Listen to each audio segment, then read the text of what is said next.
Royce Duplessis and Mandy Landry jump in for this position. You've got some of the most important parts of New Orleans in this district with some of the key landmarks like the Caesar Superdome, Smoothie King Center, the Convention Center, Loyola University, Tulane University. It's a heavily Democratic area. Certainly an important district when you talk about an economic driver for the state. We were just listening to our commentators talk. Here's the difference, though. While these candidates are basically alike on paper, they both Democrats have a very similar voting record, if you will, and have been longtime political allies. But once you start to kind of dig deeper into the numbers, you can get to where the differentiation may be. We heard our commentator, Jay Batt, said that Royce Duplessis was actually endorsed by the Republican Party. So any Republicans, maybe in Orleans Parish, he may have been able to pick up those votes, votes that Mandy Landry may not have benefited from. Yeah, he's been picking up a few more endorsements the past couple of months. We've noticed. Here is a live look now at his watch party. We see he is on the podium speaking, so we're going to take a listen. Campaigning, I'm a little tired of hearing myself speak. But I am beyond overwhelmed with gratitude. I am beyond overwhelmed with thanks and love as I look out into this audience of those who are here tonight, and as I think of all the people who contributed to this campaign. There really are no words to express what this journey has been, but I'll sum it up to say that back in April, I had no plan to be spending my summer, now fall, campaigning. And as I thought of what I might say tonight, I thought of one of my political heroes, my public servant heroes, Andrew Young. And he said that politicians should spend less time running and more time listening and praying and meditating and reflecting. And when this seat came open, I didn't automatically make the decision to run. It was important for me to listen. It was important for me to pray. It was important for me to find out from my community what they thought was in the best interest for Senate District 5, not what I thought was in the best interest of Senate District 5. And after listening, after praying, we made the decision. And it's never been more clear that it was the right decision to run for this seat. But it couldn't be done alone. It couldn't be done alone. It couldn't have been done without the woman who y'all just heard speak from. So I want to give her a round of applause.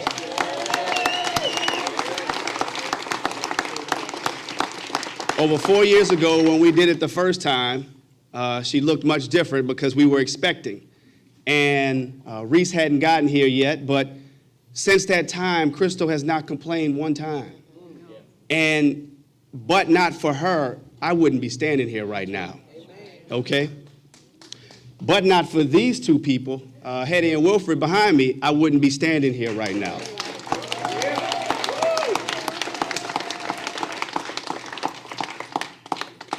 You know, there is a lot of discontent out there, a lot of reasons that people have found to not believe or to not feel like anything can change. But I tell you, every time I knocked on somebody's door, whether they were receptive or not receptive, I never lost hope. And I'm more hopeful now than ever that change is possible. And change can only happen with us. It's not going to be easy. It's not going to be a fairy tale. It's going to be painful, but that's the process. But that's why we do it, because service truly is the rent that we pay for the time here on earth.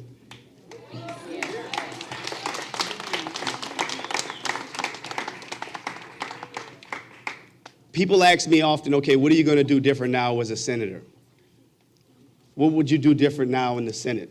Well, what I often say in response to that is that I'm just going to keep doing what I've been doing, and my hope is to do it even better, to have even more of an impact, to have even a greater sense of accomplishment for the people who deserve so much more, for the people who truly have asked for so much more. I want to give a special, special, special thank you to my mother. This woman, let me tell y'all something. let me tell y'all about Hetty Duplessis. If she was in the race, it would have been over a long time ago. Senate districts 3 times bigger than a House district, so I was doing my best to knock and walk and canvass as much as I could. But I knew I was on a block that she had walked, because all I had to look was down the street, and every single house had a Royce Duplessis sign on it. I was like, yeah, she's been on this block. But I can't thank you enough for your dedication and your tenacity and everything that you've given us. You're the rock. You've steered this ship. And it makes me think of just 7 days ago was All Saints Day. And I thought of my angels, my guardian angels, my grandparents on both sides who have been with us through it all. I thought of my Uncle Rhett, who's been here with us through it all, who've guided us, who've given us everything that we've needed. And I hope and pray that this campaign made them proud. And I hope and pray to continue to make them proud, because trust and believe, the work is just beginning. The work is just beginning. Now, I have some very formal thank yous to make before I wrap up my comments. I want to give a special thank you to my brother and friend, District Attorney Jason Williams.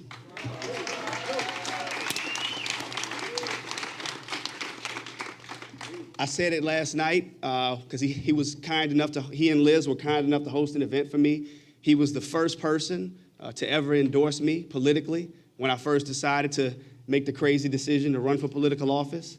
And that meant so much to me. And he's always been by my side. And I thank him and for his leadership.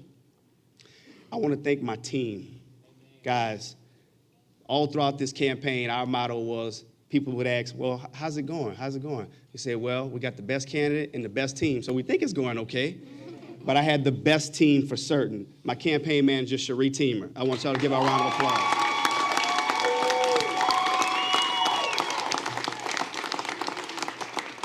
Just don't get into an argument with her, because you're going to lose. You're going to lose. And the brains and just brilliance of Brandon Campbell, who stood with me and quarterbacked this thing. That's my brother going way back. Both, just brilliant, brilliant individuals who understand me and who knew how to make this thing happen. My field team, Harold Sterling, thank you for your dedication, your commitment. Your passion showed in every day, and it has really, truly touched me, and I thank you for that. Because for those of you who don't know, field work is very, very hard work. It is the hardest part of campaigning. It is the hardest part of campaigning, and it goes underappreciated and undervalued. And I want you to know how much I appreciate you, Harold. And where's Chris Boone? Where's Chris Boone? Chris, that's Chris? Yeah, I'm going to give you a special shout out, because Chris was my dedicated walk person that walked with me every day in the hot sun. All right, Chris. Thank you. Thank you. I'm sorry, Chris. I had to do it. I had to. My legislative assistant, the best in the world, Trenae McCormick. Thank you. And I cannot leave out the fantastic social media team. And y'all know we had the best social media. Yes. I want to give Christine Brydup and her team, Last Word Strategies. They were outstanding. They were, at the beginning of the campaign, they said, Royce, you got to give us your passwords for your social media. I was like, I give you what? I'm not giving you my passwords. This took like 3 to 4 weeks before I would turn over my passwords so they can help me do what we did. And there was no way I could have done that. Thank y'all so much, seriously. Everybody in this room tonight has played a role in us getting to where we are, whether you hosted a meet and greet, whether you hosted a fundraiser, whether you called a friend, whether you sent out an email. And I would be here all night if I gave an individual shout out to each person. I can't do that, but I'm going to individually thank you all tonight. Just please don't leave, because you mean so much to me. You mean so much to my family. You mean so much to my community, to our community. I can't say it enough. Thank you, thank you, thank you. I love you. Percy Manson. I got to give Percy Manson a shout out. All right, listening to State Senator-elect Royce Duplessis thanking his supporters and his campaign organization for coming.